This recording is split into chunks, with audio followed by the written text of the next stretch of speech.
ദൈവനാമത്തിന് മഹത്വം ഉണ്ടാകട്ടെ. परमेश्वर के नाम की स्तुति हो। ദൈവവചനത്തിൽ നിന്ന് ധ്യാനത്തോടുള്ള ബന്ധത്തിൽ നമുക്ക് യോശുവയുടെ പുസ്തകം 7-ാം അധ്യായത്തിലേക്ക് കടന്നു വരാം. बुक ऑफ जोशुआ चैप्टर 7 में हम जाएंगे। जोशुआ का पुस्तक उसका 7वां अध्याय।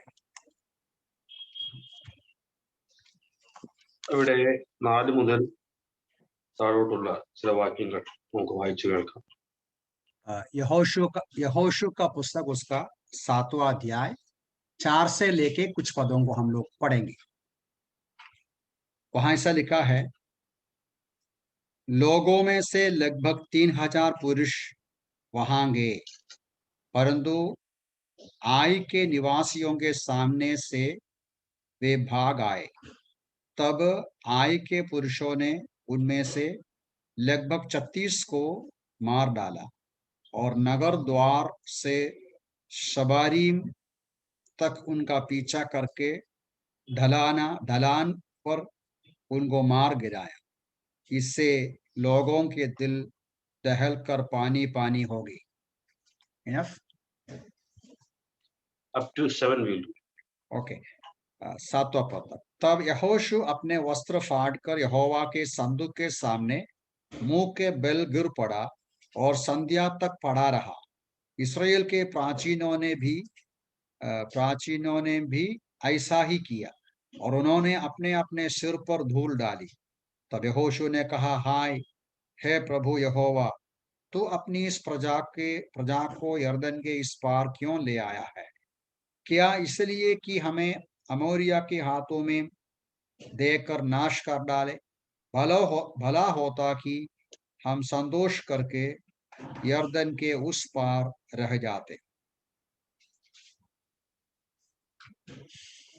ഈ 7-ാം അധ്യായത്തിൽ നാം വായിക്കുന്നത് യോശുവയുടെ നേതൃത്വത്തിൽ കാനാനിലേക്കുള്ള ഇസ്രായേലിന്റെ ഒരു യുദ്ധത്തെ കുറിച്ചാണ്.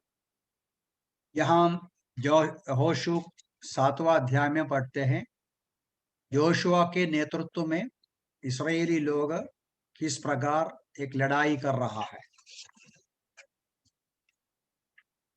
മരുഭൂമിയിലെ ദീർഘമായ കാലയളവ് പിന്നിട്ടു ഒരു വലിയ തലമുറ അവിടെ മരിച്ചു വീണു.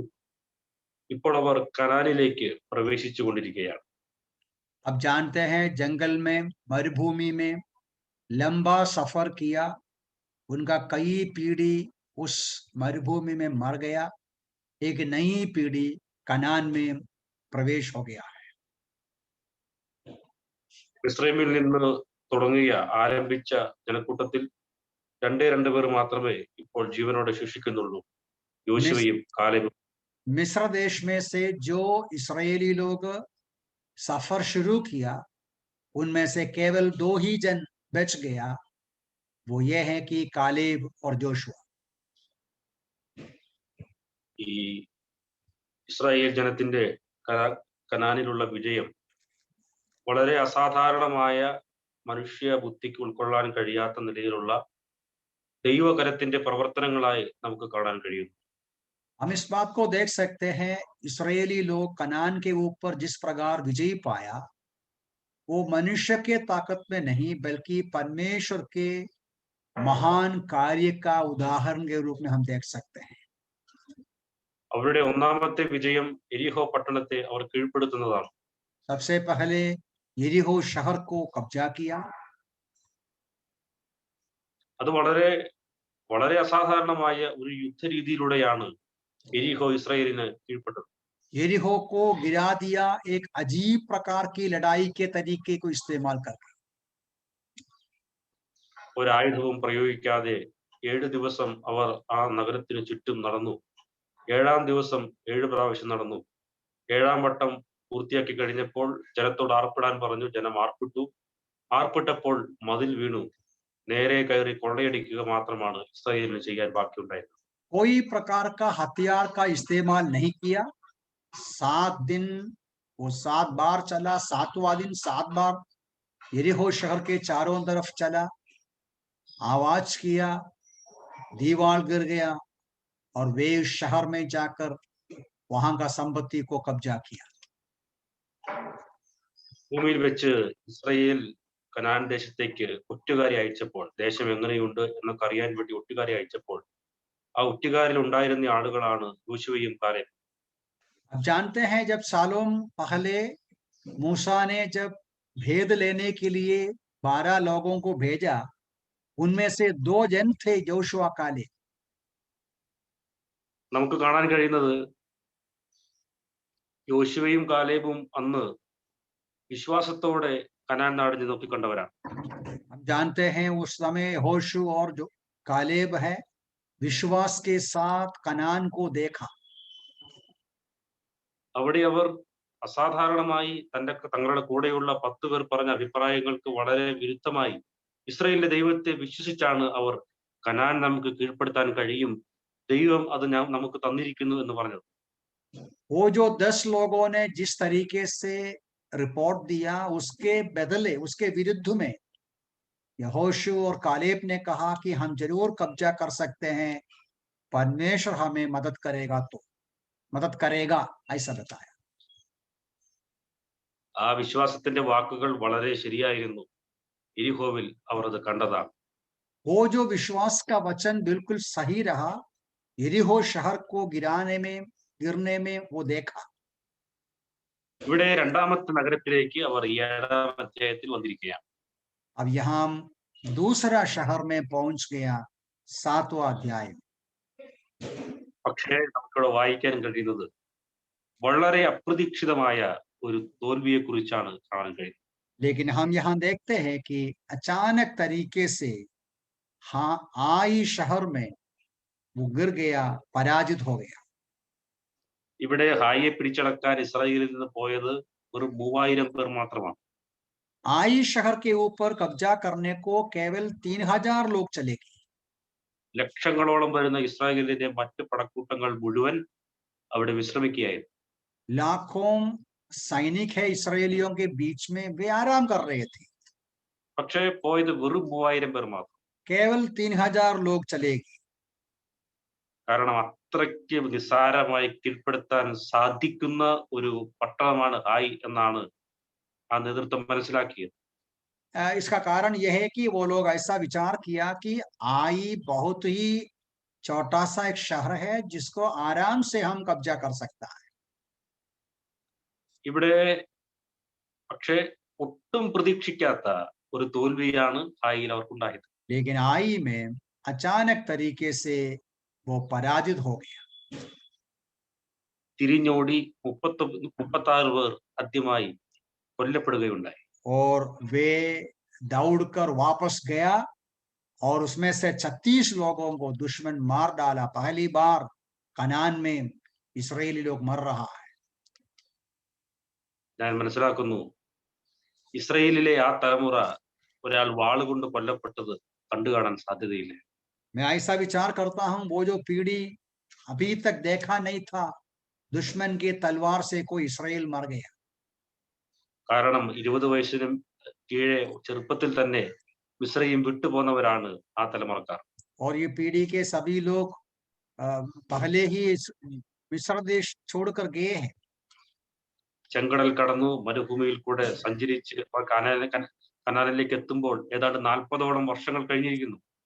अभी वो कनान में पहुंच गया 40 साल के बाद। ആ തലമുറ ആ കാലത്തിനിടയിൽ മറ്റൊരു രാജ്യക്കാർ വന്ന് അവരെ കൊലപ്പെടുത്തിയിട്ടുണ്ടോ ഇങ്ങനെ വ്യാപകമായി?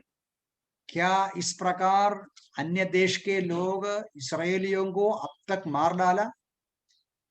ഇവിടെ നാം കാണുന്നത് 36 പേർ വാളുകൊണ്ട് കൊല്ലപ്പെടുന്നതാണ് നാം കാണുന്നത്. यहाँ देखते हैं 36 लोग तलवार के द्वारा काटा गया। ദൈവം അഗ്നിസർപ്പങ്ങളെയും മറ്റു ബാധകളെയും ദൈവത്തിൽ നിന്ന് അയച്ചിട്ടുണ്ട്. വാളുകൊണ്ട് കൊല്ലപ്പെട്ട് 36 പേർ ഇസ്രായേലിൽ വീണു. इसके पहले परमेश्वर का क्रोध में जो सांप को भेजने से अलग अलग तरीके से इसराइलियों को मार डाला, लेकिन ये पहली बार दुश्मन मार डाला। പ്രിയപ്പെട്ടവരെ, ഈ അധ്യായത്തിൽ നിന്ന് ഞാൻ സൂചിപ്പിക്കാൻ ആഗ്രഹിക്കുന്നത് ഈ വലിയ തിരിച്ചറിയുന്ന യോശുവയെയാണ് നമുക്കിവിടെ കാണാൻ കഴിയുന്നത്. मैं इस बात को प्यारों में बताना चाहता हूं, यहां से हमें क्या सीखना है, जोशुआ क्या समझना है। ഇവിടെ തിരിച്ചടികളെ തിരിച്ചറിയുന്ന യോശുവ. यहाँ जोशुआ पहचानते हैं किस प्रकार बदला लेने का अवसर हो गया।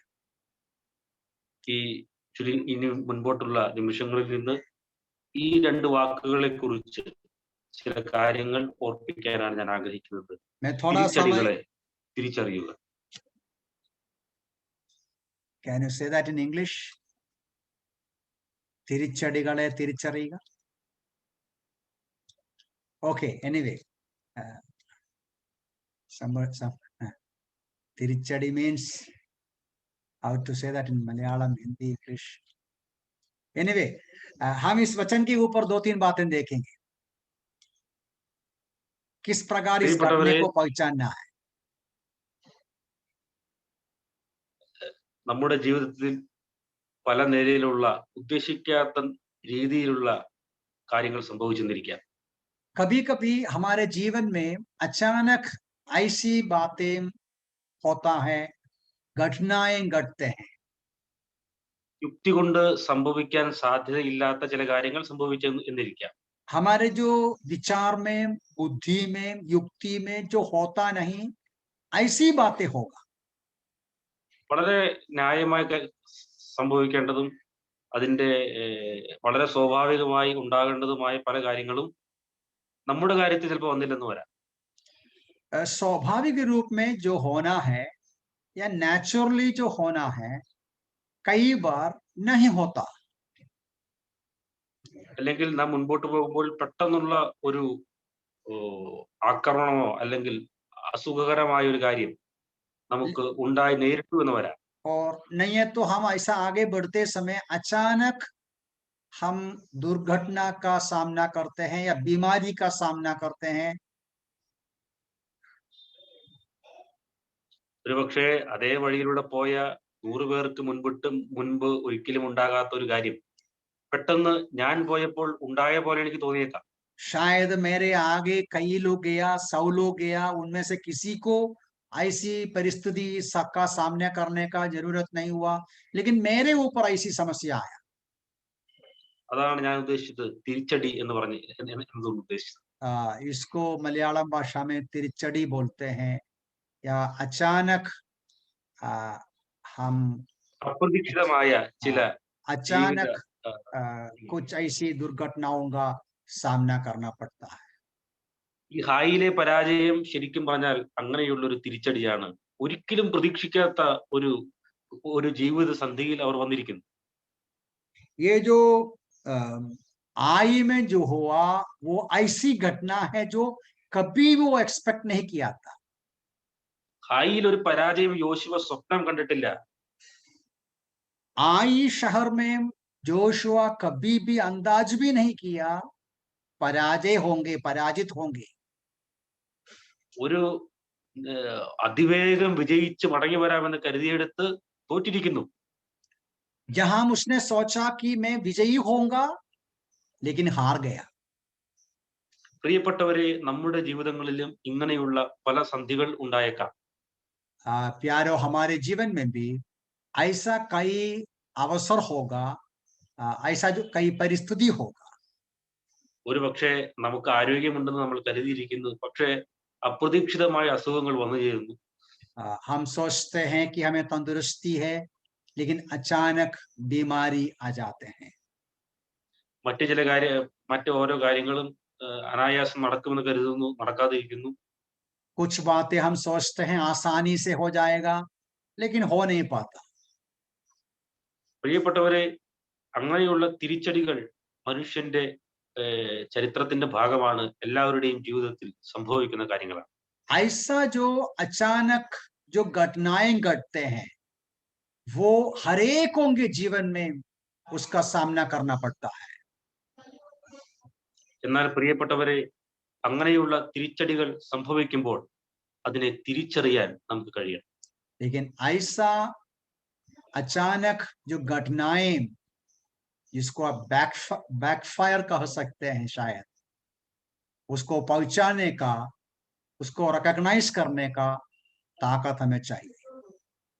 ഒരു വിശ്വാസിയുടെ ജീവിതം വളരെ വ്യത്യസ്തമായി മാറുന്നത് അങ്ങനെയുള്ള കാര്യങ്ങളെ തിരിച്ചറിയാൻ കഴിയുന്നു എന്നതിലാണ്. एक विश्वासी का जीवन में विशेषता इस प्रकार आते हैं, ऐसी घटनाओं को महसूस करने का, पहचानने का शक्ति मिलता है। അത് വളരെ സാധാരണമായ ഒരു സംഭവമാണ്. അങ്ങനെ ഉണ്ടാവാം, ചിലപ്പോൾ ഉണ്ടാകാനുള്ള ഒരു പ്രോബബിലിറ്റി ഉണ്ട് എന്ന് കരുതി അതിനെ അങ്ങ് ലാഘവ ബുദ്ധിയിൽ തള്ളിക്കളയുകയില്ല ഒരിക്കലും ഒരു വിശ്വാസം. एक विश्वासी ऐसे अवसर पर वो तो ऐसे हो गया, होते रहेगा बोलकर छोड़ेंगे नहीं। അതൊരു വിശ്വാസിയുടെ നയമായിരിക്കാൻ പാടില്ല. ऐसा सब कुछ ऐसे ही छोड़ देना एक विश्वासी का आदत नहीं होना चाहिए। സ്റ്റാറ്റിസ്റ്റിക്സിൽ എപ്പോഴും ചില സാധ്യതകൾക്ക് ഒരു നിശ്ചിത പെർസെന്റേജ് നമ്മൾ മുൻകൂട്ടി വെക്കും. ऐसा जो स्टैटिस्टिक्स होते हैं उसमें ऐसा एक प्रिंसिपल होते हैं कि कुछ संभावना के लिए कुछ परसेंटेज आप गिनते हैं। അപ്പോൾ അങ്ങനെയുള്ള ലോകത്തിന്റെ രീതികളിലൂടെ ഒരു കാര്യത്തെ ഇവാലുവേറ്റ് ചെയ്യുമ്പോൾ അത് തോൽവികൾ കുറച്ചൊക്കെ വന്നാലും അത് സാധാരണ മാത്രമാണ്. ऐसा संसार पे पराजय स्वाभाविक जैसा लेते हैं या साधारण घटना जैसा लेते हैं। പക്ഷേ വിശ്വാസിയെ സംബന്ധിച്ചിടത്തോളം ഒരിക്കലും ആ നിലയിൽ ഒന്നിനെയും കാണാൻ പാടില്ല. लेकिन एक विश्वासी अपने जीवन का अलग अलग प्रकार का अनुभव है, ऐसे ही लेना नहीं चाहिए।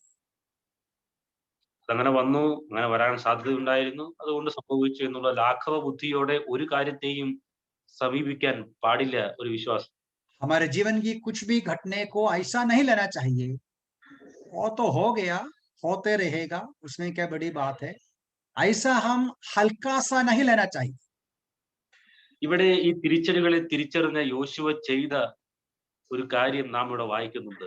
ഈ കാര്യം സംഭവിച്ചപ്പോൾ ഉടനെ യോശുവ എവിടേക്ക് വന്നു എന്ന് നാം ഈ വാക്യത്തിൽ വായിക്കുന്നു. ये जो घटने में हम देखते हैं किस प्रकार जोशुआ इस ये जो बैकफायर, ये जो जवाबी हमला कर सकते हैं, इसको पहचान लिया तो जोशुआ कहाँ आया?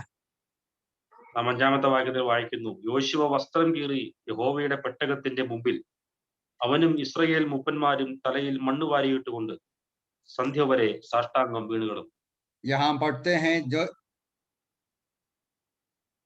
7:5 ना, 5 पद अरे। में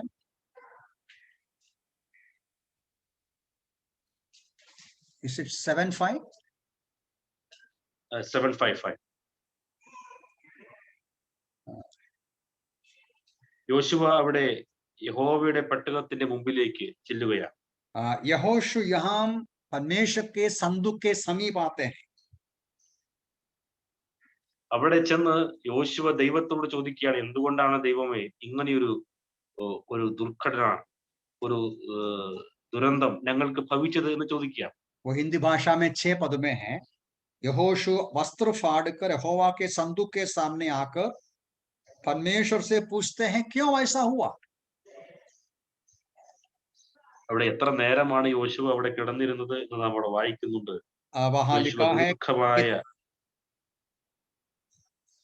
वहां लिखा है कितना समय यहोशू संदूक के सामने गिर पड़ा। സന്ധ്യ വരെ സാഷ്ടാംഗം വീണുകിടന്നു. वो शाम तक संदूक के सामने वो पड़ा रहा। പ്രിയപ്പെട്ടവരെ, നമ്മുടെ ഓരോരുത്തരുടെയും ജീവിതത്തിൽ തിരിച്ചടികൾ ഉണ്ടാകുമ്പോൾ നാം എന്താണ് നാം ചെയ്യാറുള്ളത്? प्यारो, हमारे जीवन में इस प्रकार का जवाबी हमला आते हैं तो किस प्रकार उसका सामना करते हैं? നിങ്ങൾ ഒരുപക്ഷെ ഇങ്ങനത്തെ കാര്യങ്ങൾ ഗൂഗിളൊക്കെ നിങ്ങൾ തിരഞ്ഞാൽ ലോകത്തിന്റെ മാനസിക വിദഗ്ധർ പറയുന്ന അഭിപ്രായങ്ങൾ പറയുന്നത് നിങ്ങൾ നിങ്ങളോട് തന്നെ പറയണം, കുഴപ്പമില്ല, അങ്ങനെയൊക്കെ സംഭവിക്കും, അതൊന്നും പ്രശ്നമാക്കരുത് എന്ന് സ്വയം ആശ്വസിപ്പിക്കുന്ന വാക്കുകളാണ് ലോകത്തിന് നമ്മളോട് പറയാനുള്ളത്. यदि आप गूगल में इस विषय को तपाश करेगा तो आपको ऐसा जवाब मिलेगा, ऐसी परिस्थिति पर आप अपने आप को बोलो, कोई बात नहीं, फिक्र मत करो, टेंशन मत रखो, ऐसा जवाब आपको मिलेगा. അങ്ങനെ സ്വയം ആശ്വസിപ്പിക്കുന്ന വാക്കുകളാണ് ലോകത്തിന് ആ വിഷയത്തിൽ നമ്മളോട് പറയാനുള്ളത്. संसार हमें ऐसा सिखाएगा कि इस प्रकार अपने आप को तसल्ली रखना, तसल्ली पाना। എന്നാൽ പ്രിയപ്പെട്ടവരെ, ദൈവവചനത്തിൽ നാം കാണുന്നത് ഒരു വിശ്വാസിയെ സംബന്ധിച്ചിടത്തോളം ഒരിക്കലും അങ്ങനെ ചെയ്തുകൂടാ. അവൻ ഉടനെ ചെല്ലേണ്ടത് ദൈവസന്നിധിയിലേക്കാണ്. लेकिन प्यारो मित्रों, परमेश्वर का वचन सिखाते हैं ऐसी घटनाओं के सामने एक विश्वासी तुरंत परमेश्वर के समीप पहुंचना है। അവിടെ ചെന്നിട്ട് ദൈവത്തോട് ചോദിക്കണം, എന്താണ് ദൈവമേ ഇതിലൂടെ അങ്ങ് ഉദ്ദേശിക്കുന്നത്? परमेश्वर के समीप जाकर परमेश्वर से पूछना है, प्रभु जी ये क्यों ऐसा होता है? അവിടെ ദൈവത്തെ കുറ്റപ്പെടുത്തുന്നതല്ല, സംഭവിച്ചു പോയതിലെ നിരാശയല്ല. അവിടെ ചോദിക്കുന്നത്, ദൈവമേ എന്താണ് ഞാൻ ഇതിൽ നിന്ന് മനസ്സിലാക്കേണ്ടത് എന്നുള്ള ബഹുമാനത്തോടെ ആയിരിക്കണം ദൈവത്തോട് ചോദിക്കേണ്ടത്.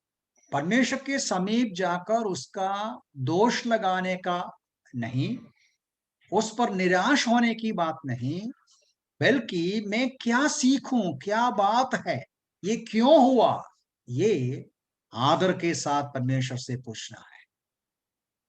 ഒരുപാട് കാര്യങ്ങൾ എത്രയോ കാര്യങ്ങളിൽ ദൈവത്തോട് ചോദിക്കാൻ നമുക്ക് സാവകാശങ്ങൾ ജീവിതത്തിൽ ലഭിക്കുന്നുണ്ട്. हमारे जीवन में कितना अवसर होते हैं कि इस प्रकार परमेश्वर से पूछने का। ഒരുപക്ഷെ വളരെ അപരിചിതനായ ഒരാൾ നിങ്ങളോട് കയർക്കുന്ന ഒരു സാഹചര്യം ഉണ്ടാകും. मान लो आपसे कोई अचानक एक अनजाने व्यक्ति आपसे गुस्सा करते हैं। ഒരുപക്ഷെ നിങ്ങളുടെ ഒരു സാധനം പെട്ടെന്ന് നിങ്ങൾക്ക് നഷ്ടപ്പെടും. शायद आपका कुछ भी चीज जल्दी नुकसान हो जाते हैं, കുറച്ച് പണം കയ്യിൽ നഷ്ടപ്പെടും. आपका पैसा चले जाते हैं, ചിലപ്പോൾ ഒരു സാധനം ചില സ്ഥലത്ത് മറന്നു വെച്ചിട്ട് നിങ്ങൾ മടങ്ങി വരും. या और कुछ चीज आप किधर भी भूल गया हो। ഒരുപക്ഷെ പെട്ടെന്ന് നിങ്ങൾ പോകുമ്പോ അവിചാരിതമായി ചില കാര്യങ്ങളൊക്കെ സംഭവിക്കുന്നു. ऐसा अचानक आपके जीवन में कुछ घटनाएं घटते हैं। ഒരിക്കൽ എന്റെ കൂടെ നടന്ന ഒരാൾ നടക്കുമ്പോൾ വളരെ വളരെ മുകളിൽ നിന്ന് അവന്റെ ഷർട്ടിൽ എന്തോ പെട്ടെന്ന് വന്ന് വീണു. एक बार मेरे साथ एक भाई चल रहा था, उनके शर्ट के ऊपर से कुछ आकर गिर गया। അപ്പോൾ ഞാൻ ആദ്യം കരുതിയത് പക്ഷിയുടെ എന്തെങ്കിലും ആയിരിക്കുന്നതാണ്. मैंने सोचा कोई चिड़िया का चीज होगा, പക്ഷെ അതായിരുന്നില്ല, ആരോ കാർക്കിച്ച് തുപ്പിയതായിരുന്നു വളരെ മുകളിൽ. लेकिन सचमुच में वो पक्षी का नहीं था, लेकिन किसी ने ऊपर से थूका था। പ്രിയപ്പെട്ടവരെ, അപ്രതീക്ഷിതമായിട്ട് ഒരുപാട് കാര്യങ്ങൾ നമ്മുടെ ജീവിതത്തിൽ സംഭവിക്കാറുണ്ട്. प्यारो, ऐसा कई घटनाएं होते हैं जो अचानक हम सामना करते हैं। അങ്ങനെയുള്ള കാര്യങ്ങൾ വരുമ്പോൾ അത് തട്ടിക്കളഞ്ഞ് മുമ്പോട്ട് പോകാം. പക്ഷെ ഒരു വിശ്വാസിയെ സംബന്ധിച്ചിടത്തോളം അവിടെ ദൈവത്തോട് ചോദിക്കാനുള്ള സമയം കണ്ടെത്താൻ അവന് കഴിയണം. ऐसे समय पर हम ऐसे ही उन बातों को अनदेखा करके आगे जा सकते हैं, लेकिन एक विश्वासी को वहां परमेश्वर से सवाल करने का मौका है। തിരിച്ചടികളെ തിരിച്ചറിയാൻ നമുക്ക് കഴിയണം. जवाबी हमला या बैकफायर, उसको पहचानने का अवसर या ताकत हमें चाहिए। പ്രിയപ്പെട്ടവരെ, ഇതെല്ലാവർക്കും കഴിയുന്ന ഒരു കാര്യമാണ്. प्यारो, ये सब लोगों से नहीं हो सकता है। നാം ആവർത്തന പുസ്തകത്തിൽ നാം അത് വായിക്കുന്നുണ്ട്. व्यवस्था विवरण में हम इस बात को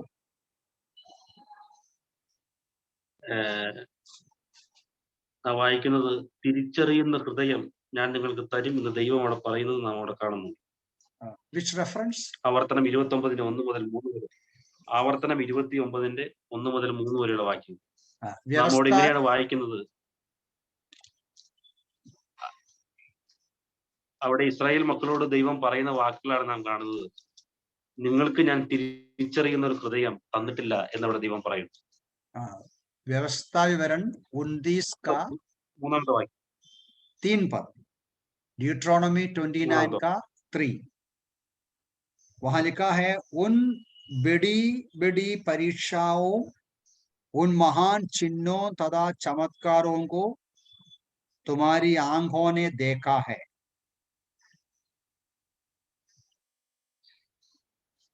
और उसके नीचे हिंदी में 4 രണ്ടാം में है, फिर भी यहोवा ने आज ना तो तुमको समझने का मन, ना देखने की आंखें और ना सुनने के कान दिए हैं. ഇവിടെ ദൈവാത്മാവ് പറയുന്നു, തിരിച്ചറിയുന്ന ഹൃദയം നിങ്ങൾക്കുണ്ടായിരുന്നില്ല, ഞാൻ നൽകിയിരുന്നില്ലേ. यहाँ परमेश्वर की आत्मा लिखता है, तुम्हें समझने का मन मैंने नहीं दिया था. പ്രിയപ്പെട്ടവരെ, ഇങ്ങനെ ഒരു കാര്യമുണ്ട്, മനസ്സിലാക്കുന്ന, തിരിച്ചറിയുന്ന, ഗ്രഹിക്കുന്ന ഒരു ഹൃദയം എന്ന് പറഞ്ഞ ഒരു ഹൃദയമുണ്ട്. ऐसा का हृदय है जो समझने का, महसूस करने का, सीखने का एक मन होता है. അങ്ങനെ ഒരു സാധനമുണ്ട്. ആ കാര്യം നമുക്ക് ഉണ്ടാകണം. वो जो मन हमें जरूरी है. ഈ 29-ാം അധ്യായത്തിൽ ആവർത്തന പുസ്തകത്തിൽ പറയുന്നത്, മത്സരിച്ച് മത്സരികളായ ദൈവം അത്ഭുതങ്ങൾ കാണിച്ചിട്ടും അതൊന്നും വിശ്വസിക്കാൻ മനസ്സില്ലാത്ത അവിശ്വാസികളായ തലമുറയ്ക്ക് തിരിച്ചറിയാൻ കഴിയുന്ന ഈ ഹൃദയം ഉണ്ടായിരുന്നില്ല. ये जो 29वां भजन में, सॉरी, व्यवस्था विवरण 29 में ये बात को बताते हैं कि इस्राएली लोग इतना बलवा किया, इतना रिबेलियस हो गया कि परमेश्वर के आश्चर्य कर्मों को, अद्भुत कार्यों को समझने का मन उसको नहीं था. പ്രിയപ്പെട്ടവരെ, വിശ്വാസികളായ എല്ലാവർക്കും തിരിച്ചറിയുന്ന ഈ ഹൃദയം ഉണ്ടായിക്കൊള്ളണം എന്ന് നിർബന്ധമില്ല. हर एक मसीह विश्वासी को समझने का मन चाहिए. നാം ദൈവമക്കൾ പ്രാപിക്കേണ്ട, നേടിയെടുക്കേണ്ട ഒരു കാര്യമാണ് തിരിച്ചറിവുള്ള ഒരു ഹൃദയം. इस प्रकार समझने का, परखकर समझने का क्षमता विश्वासी को होना है, वो पाना है. റോമാലേഖനത്തിൽ നാം ഇതിനെക്കുറിച്ച് വായിക്കുന്നുണ്ട്. റോമാലേഖനം 12-ാം അധ്യായത്തിൽ നാം കാണുന്നുണ്ട്, ഈ ലോകത്തിന് അനുരൂപരാകാതെ നന്മയും പ്രസാദവും പൂർണ്ണതയുമുള്ള ദൈവേഷ്ടം ഇന്നതെന്ന് തിരിച്ചറിയേണ്ടതിന് മനസ്സ് പുതുക്കി രൂപാന്തരപ്പെടുവി. रोमी 12वां अध्याय का पहला पद में इस बात को पढ़ते हैं, पहला दूसरा में, इस संसार के अनुरूप ना बनो, परंतु अपने मन के नए हो जाने से तुम परिवर्तित हो जाओ कि परमेश्वर की भली, ग्रहण योग्य और सिद्ध इच्छा को तुम अनुभव से मालूम करते रहो. അവിടെ പറയുന്നത് മനസ്സ് പുതുക്കുന്ന ഒരു വിഷയത്തെ കുറിച്ചാണ്. यहाँ लिखा है कि मन को नए हो जाना, नए हो जाना. മനസ്സ് പുതുക്കുന്നത് എന്തിനു വേണ്ടിയാണ്? മനസ്സ് പുതുക്കി രൂപാന്തരപ്പെടുന്നത് എന്തിനു വേണ്ടിയാണെന്ന് അവിടെ പറയുന്നുണ്ട്. वहां लिखा है कि मन के नए हो जाने से परिवर्तित होने का आवश्यकता क्या है? നന്മയും പ്രസാദവും പൂർണ്ണതയുമുള്ള ദൈവഹിതം തിരിച്ചറിയേണ്ടതിന് മനസ്സ് പുതുക്കുക. वहां लिखा है कि सिद्ध, भली, ग्रहण योग्य परमेश्वर की इच्छा को अनुभव करने के लिए, समझने के लिए. ദൈവത്തിന്റെ ഹിതം തിരിച്ചറിയേണ്ടതിന് നിന്റെ മനസ്സ് പുതുക്കണം. परमेश्वर की इच्छा को समझने के लिए मन का नए हो जाना है. പ്രിയപ്പെട്ടവരെ, ദൈവത്തിന്റെ ഇഷ്ടം തിരിച്ചറിയുന്ന ഒരു മനസ്സുണ്ട്. परमेश्वर की इच्छा को पहचानने का एक मन है. ദൈവം ആഗ്രഹിക്കുന്നത് എന്താണെന്ന് മനസ്സിലാക്കുന്ന, കണ്ടെത്തുന്ന, ആ ഉത്തരത്തിലേക്ക് ചെല്ലുന്ന ഒരു മനസ്സുണ്ട്. ऐसा एक मन है जो मन इस जवाब को पहुंचते हैं कि परमेश्वर क्या पसंद करते हैं. ഒരു കാര്യം, വാർത്ത കേൾക്കുമ്പോൾ ആ വാർത്തയുടെ പിന്നിലുള്ള ദൈവത്തിന്റെ പദ്ധതി മനസ്സിൽ തെളിയുന്ന ഒരു മനസ്സുണ്ട്. ऐसा एक मन होना चाहिए जो एक समाचार या खबर सुनते ही उस खबर के पीछे का परमेश्वर का योजना को पहचानने का. ഒരു ദുഃഖം വന്ന് ഭവിക്കുമ്പോൾ അതിന്റെ കാര്യകാരണങ്ങൾ ആ മനുഷ്യന് പറഞ്ഞു കൊടുക്കുന്ന ഒരു മനസ്സുണ്ട്. ऐसा एक मन है जो मन एक दुख की परिस्थिति में दुखों के पीछे का रहस्य क्या है वो अपने आप को समझाते हैं. തിരിച്ചടികൾ വന്നു ഭവിക്കുമ്പോൾ യോശുവയെ പോലെ സാഷ്ടാംഗം വീണ് കിടന്ന് അത് കണ്ടെത്തി തരുന്ന ഒരു മനസ്സുണ്ട്. जब ऐसी जवाबी हमला का सामना करते समय ऐसा मन चाहिए जो मन से उसका रहस्य पहुंचाने और वो समझ जाए. പ്രിയപ്പെട്ടവരെ, ആ തിരിച്ചറിവുള്ള മനസ്സാണ് വിശ്വാസികളായ നമുക്ക് ഓരോരുത്തർക്കും വേണ്ടത്. प्यारो, ऐसा मन हम विश्वासियों को चाहिए जो पहचानने के लिए, समझने के लिए क्षमता है। ഇസ്രയേലിൽ ലക്ഷോപലക്ഷം ആളുകളുണ്ട്, ഒരുപാട് ആളുകളുണ്ട്. പക്ഷേ ഈ തിരിച്ചറിവുള്ള മനസ്സുള്ള യോശുവയ്ക്കാണ് ദൈവം കാര്യം വെളിപ്പെടുത്തി കൊടുത്തത്. जो इसराइलियों के बीच में लाखों लोग हैं, लेकिन परमेश्वर ने यहोशुआ को ये जो सच्चाई प्रकट कर दिया, क्योंकि उसके अंदर ऐसा एक मन था जो समझने का मन था। യോശുവ കൂടാരത്തിൽ ഇരിക്കുമ്പോഴായിരിക്കാം പെട്ടെന്ന് ആ വാർത്ത കേൾക്കുന്നത്, ഹായി പരാജയപ്പെട്ടു. शायद जोशुआ जब इस समाचार को सुना, आई में इसराइली पराजित हो गया, तब जोशुआ अपने तंबू में बैठा होता। ദൂരെ നിന്ന് അവർ വലിയ കൊള്ളയടി കണ്ടിട്ട് അവിടുന്ന് സാമാനങ്ങളുമായി വരുന്ന ആളുകളെയായിരിക്കാം ദൂരേക്ക് നോക്കി പ്രതീക്ഷിച്ചിരുന്നത്. जोशुआ दूर की ओर देख रहा था, इंतजार कर रहा था उन सैनिकों को, आई शहर का कब्जा करके वहां का चीजों को लेकर आने वाले सैनिकों को। ഒരുപക്ഷെ ഇസ്രയേലിലെ കൂടാരങ്ങളിലുള്ള സ്ത്രീകളും കുഞ്ഞുങ്ങളുമെല്ലാം ആ ദിക്കിലേക്ക് നോക്കിയിരുന്നിരിക്കാം. തങ്ങളുടെ പ്രിയപ്പെട്ടവർ, ഗൃഹനാഥന്മാർ, ജ്യേഷ്ഠന്മാർ വലിയ കൊള്ളയുമായി മടങ്ങി വരുന്നത് കാണാനായി. शायद इस्राएली लोगों का जो परिवार में से अपने प्रिय लोग, पत्नियां, बच्चे या घर वाले इंतजार कर रहे थे कि जो आई में गए हैं लड़ाई को कब्जा करके वहां से सामान सब लेकर अभी आएंगे। ഒരുപക്ഷെ പലതും കൊണ്ടുവരുമെന്ന് അമ്മമാർ കുഞ്ഞുകുട്ടികളോട് പറഞ്ഞിരിക്കാം. शायद उनका मम्मी बोला होगा बच्चों को, देखो पिताजी आई से आने वाला है, फलाना फलाना चीजें लेके आने वाला है। പക്ഷേ ദൂരെ നിന്ന് അവർക്ക് കേൾക്കാൻ കഴിയുന്നത് വലിയ ഒരു കരച്ചിലാണ്. लेकिन आप दूर से आवाज आते हैं, रोने का, चिल्लाने का आवाज आते हैं। 3000-ൽ നിന്ന് 36 പേർ വീണ് കഴിഞ്ഞാൽ ബാക്കി ഒരു 2900-ഓളം ആളുകളുടെ വലിയ വിലാപവും പ്രാണരക്ഷാർത്ഥമുള്ള ഓട്ടവും നമുക്ക് കാണാൻ കഴിയും. वो जो 3000 से 36 लोग गिर गया और बाकी लोग, आप अंदाज कर सकते हैं कैसा रोया होगा और कैसा दौड़ा होगा, कैसा भागा होगा। ആ ചില വീടുകളിലേക്ക് ഗൃഹനാഥന്മാർ തിരിച്ചെത്തിയില്ല. कुछ घर में घर के मालिक पहुंचा नहीं, ചിലരുടെ ചേട്ടന്മാർ മടങ്ങി വന്നില്ല. कुछ लोगों का बड़े भाई, छोटा भाई घर पे आया नहीं। യോശുവയുടെ മനസ്സ് അതീവ ദുഃഖിതമായി. यहोशू का मन बहुत ही दुखी हो गया। പക്ഷേ യോശുവയുടെ മനസ്സ് യോശുവയോട് പറഞ്ഞു, ഇപ്പോൾ നീ പോകേണ്ടത് ആ വീടുകളിലേക്കല്ല, നീ പോകേണ്ടത് യഹോവയുടെ പെട്ടകത്തിന്റെ അടുത്തേക്കാണ്. जोशुआ का मन जोशुआ को बोला, तुमको अभी वो घरों में नहीं जाना, आप परमेश्वर के भवन में संदूक के पास जाना है। തിരിച്ചറിവുള്ള മനസ്സ് യോശുവയോട് പറയുകയാണ്, പെട്ടകത്തിന്റെ അടുത്ത് പോയി മൂപ്പന്മാരുമായി കടന്നുപോയി അവിടെ സാഷ്ടാംഗം വീഴുക. जोशुआ का मन जो समझते हैं बातें, वो उनको बताया कि बुजुर्गों को लेकर जाओ, संदूक के सामने गिरो, विनती करो। തിരിച്ചറിവുള്ള ആ മനസ്സ് യോശുവയോട് പറയുകയാണ്, നീ അവിടെ നിന്ന് എഴുന്നേക്കരുത്. जोशुआ से वो जो मन कहा, तुम उठना नहीं इधर से। ആഹാരം കഴിച്ചിട്ടില്ല, जोशुआ भोजन नहीं किया അവിടെ നിന്ന് എഴുന്നേറ്റിട്ടില്ല, ഉച്ചയ്ക്ക് और കഴിച്ചിട്ടില്ല, उठा വൈകിട്ട് नहीं, വരെ सुबह से संध्या तक വൈകുന്നേരം വരെ അവിടെ കിടക്കാൻ, അവിടെ തുടരാൻ തിരിച്ചറിവുള്ള മനസ്സ് യോശുവയോട് പറയുകയാണ്. शाम तक वो जो संदूक के सामने पड़े रहने के लिए उनका मन जो समझदार मन है, यहोशू को कहते हैं। യോശുവയുടെ മനസ്സ് യോശുവയെ വിനയത്തിലേക്ക് നയിക്കുകയാണ്.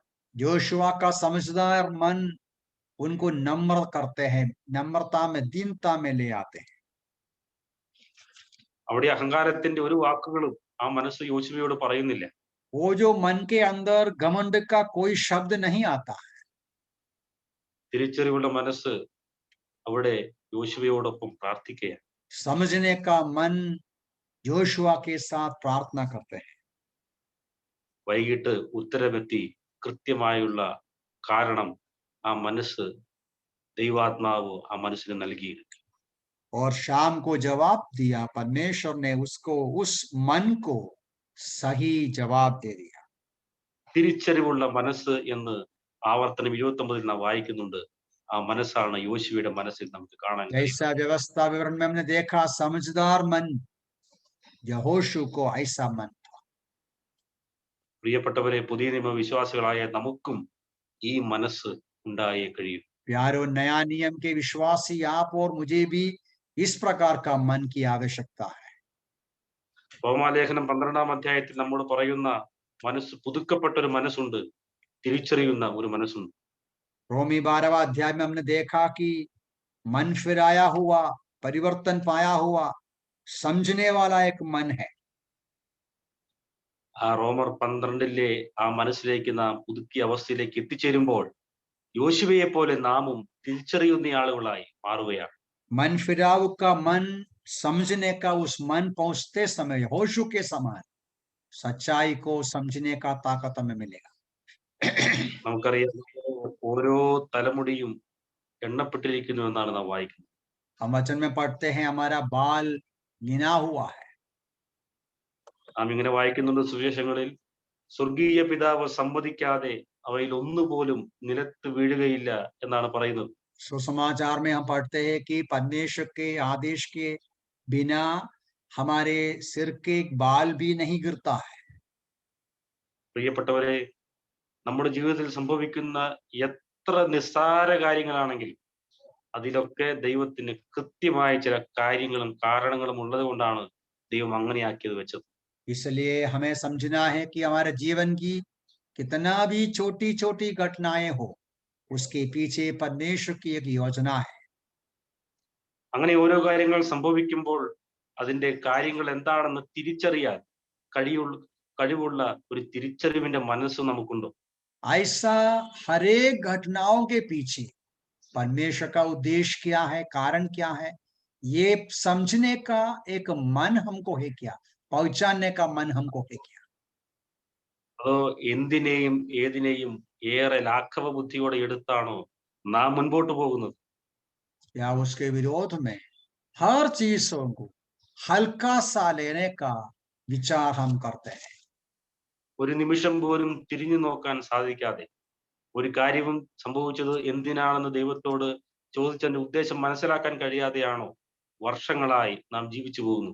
क्या पिछले कई सालों से हम ऐसा जिंदगी बिताते हैं कि जीवन की अलग अलग घटनाएं क्यों हुआ, कैसा हुआ, जांचने का मौका प्रभु के सामने आकर नहीं लिया।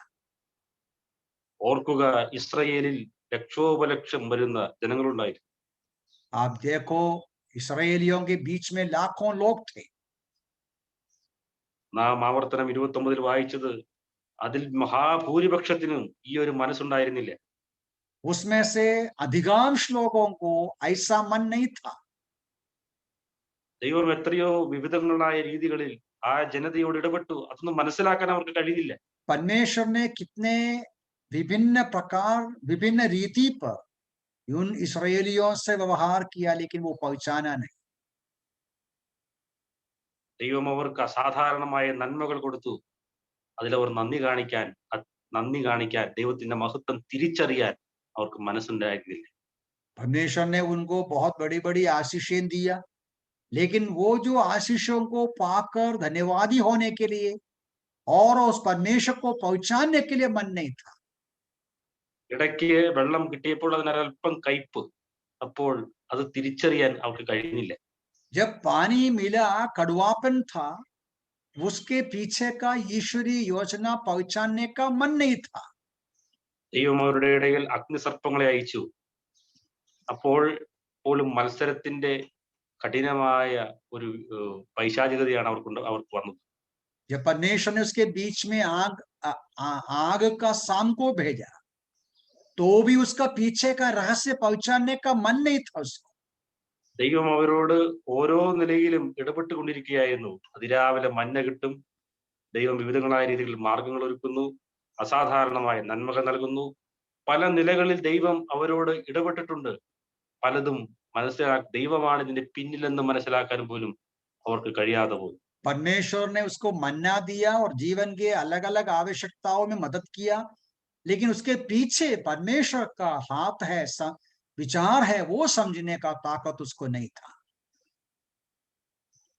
കാരണം തിരിച്ചറിയുന്ന ഒരു ഹൃദയം അവർക്കുണ്ടായിരുന്നില്ല. समझने का एक मन उसको नहीं था। പ്രിയപ്പെട്ടവരെ, കഴിഞ്ഞകാല ചരിത്രത്തിൽ ബഹുഭൂരിപക്ഷവും കടന്നുപോയത് തിരിച്ചറിവുള്ള ഈ ഹൃദയം ഇല്ലാതെയാണ് അവർ ജീവിച്ചു മരിച്ചത്. बहुत सारे लोग जीवित रहकर मर गए हैं जिनको ये जो समझने का मन नहीं था। ഞാൻ പറയുന്നത് അവിശ്വാസികളെ കുറിച്ചല്ല, വിശ്വാസികളെ കുറിച്ചാണ്. मैं विश्वासियों की बात कहता हूं। ഇസ്രായേലിന്റെ ചരിത്രം അതാണ് പറയുന്നത്. മഹാഭൂരിപക്ഷവും മരിച്ചുപോയത്, മരിച്ചു മണ്ണടിഞ്ഞത് ഈ തിരിച്ചറിയുന്ന മനസ്സ് ഇല്ലാതെയാണ്. इसराइलियों का घटना अनुभव हमें बताया, अधिकांश लोग संसार में जीवित रहकर मर गए, ये जो समझदारी मन के बिना। പ്രിയപ്പെട്ടവരെ, നമുക്ക് ഓരോരുത്തരുടെയും ജീവിതങ്ങളിലേക്ക് ഇന്ന് തിരിഞ്ഞു നോക്കുവാൻ ദൈവാത്മാവ് നമ്മെ സഹായിക്കും. हमारे जीवन को प्यारों जांचने के लिए पवित्र आत्मा हमें सहायता करे। തിരിച്ചടികൾ കടന്നു വരുമ്പോൾ അത് മനസ്സിലാക്കാൻ നമുക്ക് കഴിയുന്നുണ്ടോ? हमारे जीवन में जो बैकफायर होते हैं, ये पहुंचाने के लिए प्रभु हमें सहायता करे। എന്താണ് അതിന്റെ കാരണമെന്ന് തിരിച്ചറിഞ്ഞ് യോശുവ ഉത്തരമായി അവിടെ നിന്ന് എഴുന്നേറ്റ പോലെ എഴുന്നേൽക്കുന്ന അനുഭവങ്ങൾ നമ്മുടെ ജീവിതങ്ങളിൽ ഉണ്ടായിട്ടുണ്ടോ? ऐसी घटनाओं के बीच में क्या ऐसा अवसर है कि यहोशू के समान ये क्यों हुआ, कैसा हुआ, परमेश्वर से पूछे। 3000 പേർ പോയത് കൊണ്ടാണ് തോറ്റത്, അതുകൊണ്ട് നാളെ 6000 പേർ പോകണം എന്നുള്ള മാനുഷിക യുക്തിയാണോ നമ്മെ ഭരിക്കുന്നത്? क्या हमारे अंदर ऐसा विचार आते हैं कि 3000 लोग गया तो हार गया, कल 6000 जाएंगे? क्या इंसान का विचार से हम काम करते हैं? പ്രിയപ്പെട്ടവരെ, ദൈവം നമുക്ക് തിരിച്ചറിവുള്ള ഒരു ഹൃദയം നൽകട്ടെ. परमेश्वर प्यारो हमें एक समझदारी मन दे। ജീവിതത്തിൽ സംഭവിക്കുന്ന ഓരോ ചെറിയ കാര്യങ്ങളും ദൈവസന്നിധിയിലേക്ക് ചെന്ന് അതിന്റെ കാരണം ആരാഞ്ഞറിയുവാൻ ദൈവം നമ്മെ ബലപ്പെടുത്തട്ടെ. जीवन की छोटी छोटी घटनाओं के पीछे का रहस्य पहचानने का एक इच्छा हमारे अंदर हो, उसके लिए हम विचार करें। അങ്ങനെ ദൈവം വരുത്തുമ്പോൾ നാം ദൈവത്തിന്റെ പവിത്രമായ പദ്ധതികളിലേക്ക്, ആ വഴികളിലേക്ക് നമ്മുടെ കാലുകൾ എത്തുവാനിടയാകും. हम उस प्रकार करते समय हमारा विचार परमेश्वर के पवित्र वचन के अनुसार के जीवन बिताने का क्षमता मिलेगा। ആ ദൈവത്തിന്റെ പ്ലാനിന്റെ പൂർണ്ണതയിലേക്ക് നാം നടന്നു കയറും. वो जो परमेश्वर की योजना के परिपूर्णता में हम बढ़ते जाएं, നമ്മുടെ ജീവിതമെല്ലാം ഫലകരമായി തീരുവാനിടയാകും. और हमारा जो जीवन है और ज्यादा फलवंत बन जाए, ഓരോ നിമിഷവും അർത്ഥപൂർണമായി മാറും. और हमारा हर क्षण का जीवन मतलब का हो। അർത്ഥരഹിതമായ കാര്യങ്ങളൊന്നും സാധിക്കാത്ത നിരർത്ഥകമായ ജീവിത കാലയളവുകൾ നമ്മുടെ ജീവിതങ്ങളിൽ ഉണ്ടാകുകയില്ല. हमारे जीवन में ऐसी अवसर नहीं होगा बिना किसी मतलब का, बिना किसी फायदा का। പ്രിയപ്പെട്ടവരെ, ഈ തിരിച്ചറിയാൻ കഴിഞ്ഞില്ലെങ്കിൽ അത് ഒരു നഷ്ടമെന്ന് മാത്രമല്ല, അത് വലിയ ഒരു ശിക്ഷ പിന്നീട് കാത്തിരിക്കുന്ന ഒരു കാര്യം കൂടെയാണെന്ന് ഈ ചരിത്രം നമ്മോട് പറയുന്നു. ये जो घटना हमें सिखाते हैं, यदि हम नहीं समझता है तो ये नुकसान है उतना नहीं, बड़ा दंड का भी अवसर होगा।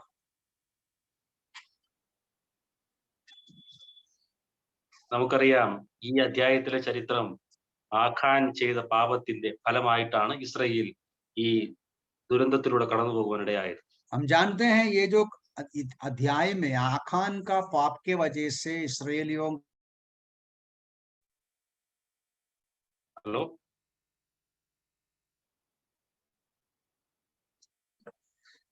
यस, ആഖാന്റെ ജീവിതത്തിലെ പാപത്തിന്റെ പേരിലാണ് ഇസ്രായേൽ മുഴുവൻ ഈ ദുരന്തത്തിലൂടെ കടന്നു പോകാൻ ഇടയായത്.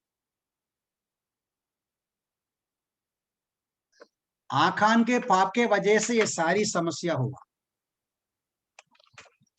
ആദ്യം ഇത് തിരിച്ചറിയാൻ സാധ്യതയുണ്ടായിരുന്നത് ആഖാന് വ്യക്തിപരമായിട്ടാണ്.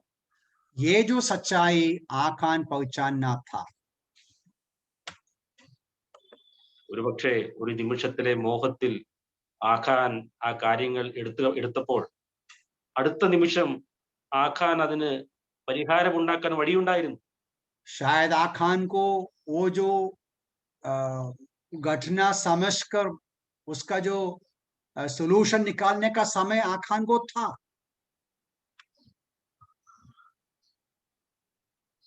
ലേവ്യപുസ്തകം 4:20 നാം വായിക്കുന്നുണ്ട്, ഒരു ഇസ്രായേലിൻ ഒരു കാര്യത്തിൽ പിഴച്ചുപോയാൽ, ദൈവത്തോട് അനുസരണക്കേട് കാണിച്ചാൽ, അവൻ അതിന് ചെയ്യാനുള്ള പരിഹാര മാർഗങ്ങൾ ദൈവം ഇസ്രായേലിന് കൊടുത്തിട്ടുണ്ട്. അവൻ ചെല്ലേണ്ടത് നേരെ യഹോവയുടെ ആലയത്തിലേക്കാണ്, അവിടെ പാവയാഗം അർപ്പിക്കണം. इसराइलियों का जीवन में इसके लिए सोल्यूशन दिया गया है कि एक इंसान पाप करेगा तो क्या करना है। അവിടെ ആലയത്തിലേക്ക് ചെന്ന് പാപയാഗം അർപ്പിച്ച് അതിൽ നിന്ന് രക്ഷ നേടാനുള്ള ഒരു മാർഗം ആഖാൻ ഉണ്ടായിരുന്നു. आखान परमेश्वर के भवन में जा सकता था, बलिदान कर सकता था, മോഷ്ടിക്കരുത് എന്നുള്ള പ്രമാണം തെറ്റിച്ചതിൽ ഉള്ള ഉപശാന്തി അവന് ചെയ്യാമായിരുന്നു. चोरी नहीं करना, उसने चोरी किया, उसके लिए प्रायश्चित कर सकता था। യഹോവയോട് ചെയ്ത പിഴവിന് അതിനൊരു പരിഹാര മാർഗമുണ്ടായിരുന്നു. അവന് തിരിച്ചറിയാനുള്ള മനസ്സ് ആഖാനുണ്ടായിരുന്നുവെങ്കിൽ അത് കഴിയുമായിരുന്നു. परमेश्वर के सामने उसने जो पाप किया, वो जो पाप के लिए प्रायश्चित करने का मौका उसको था। മാത്രമല്ല ആഖാന്റെ കുടുംബത്തിന് അത് തിരിച്ചറിയാനുള്ള ഒരു കാലമുണ്ടായിരുന്നു. उतना भी नहीं, आखान का परिवार भी उस बात को पहचानने का समय था। കാരണം ആഖാൻ ഈ സാധനം കൊണ്ടുവന്ന് കുഴിച്ചിട്ടത് ആഖാന്റെ കൂടാരത്തിന്റെ അകത്ത് കുഴികുത്തി, അതിലാണ് ആഖാൻ ഈ വസ്തു സൂക്ഷിച്ചു വെച്ചത്. क्योंकि आखान ने ये बातें संभाला था, सुरक्षित रखा था आखान के घर के अंदर ही। ആഖാന്റെ വീട്ടുകാർക്ക് ചോദിക്കാം, ഇത് എവിടെ നിന്നാണ് ആഖാനെ? ഈ യെരിഹോവിൽ നിന്നുള്ളതെല്ലാം യഹോവയ്ക്കുള്ളതല്ലേ? അത്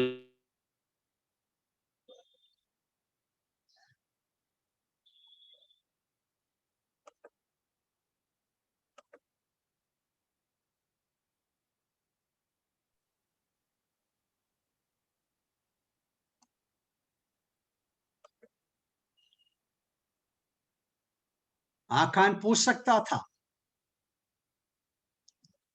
ആഖാന്റെ വീട്ടുകാർക്ക് ചോദിക്കാമായിരുന്നു. പക്ഷേ അവർക്കും തിരിച്ചറിയുന്ന ഒരു മനസ്സ് ഉണ്ടായിരുന്നില്ല.